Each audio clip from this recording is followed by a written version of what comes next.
کوئی سردار، کوئی اوس کا پجاری ہمارے سیاہ و سفید کا مالک بنتا رہا، مگر ہم برداشت کرتے رہے، کیونکہ ہم نے رسم شبیری کو اپنے ہاتھ سے جدا نہ کیا، اور جب جب ضرورت پڑتی رہی ہم اپنی انداز سے نکل کر اپنی گردنیں کٹاتے رہے۔ ہم طوفانوں کا رخ بدلنے کے لیے آواز بغاوت کرتے رہے، کیونکہ نئی سوچ ان فرشی خدائی کے دعویدار عناصر کو نیست و نابود کرنا جانتی ہے کہ فصیل آتش و آہن بہت بلند سہی، بدلتے وقت کی رفتار کون روکے گا؟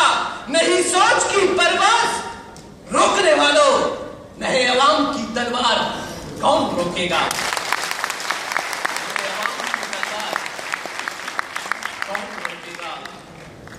صدر عالی وقار، میرے چمن کے دشمن میرے وطن کی حرمت اور اس کی سلامتی پر قہر لگانا چاہتے تھے۔ سازشیں ہوتی رہی کہ وہ وقت بہت قریب ہے کہ جب ہمیں دنیا کے نقشے سے مٹا دیا جائے گا۔ گوری چمڑی والے اور رام رام والے ابلیسوں کے مرہون منت ہم پر دہشت گردی کی لعنت تھوپ دی گئی، مگر بے یقینی کی انتہا میں شاید ماضی کو نظر انداز کر دیا گیا کہ ہم اس قوم سے تعلق رکھتے ہیں جس نے بے یقینی کی فضا تب مٹائی تھی جب آتش نمرود میں ابراہیمیت کود گئی۔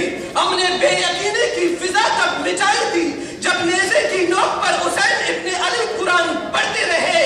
ہم نے بے یقینی کی فضا تب مٹائی تھی جب سومناتھ کے مندروں کو زمین بوس کر دیا گیا۔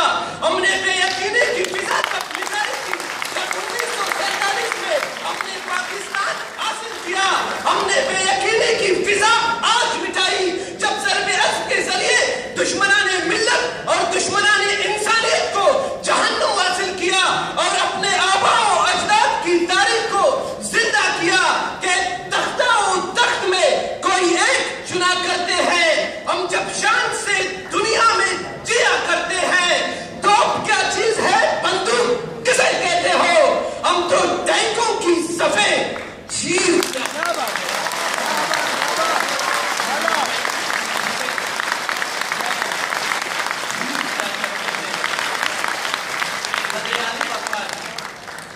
میں دیکھتا ہوں ایک ایسی اسلامی ریاست جو کہ عالمی طاقتوں کے تسلط سے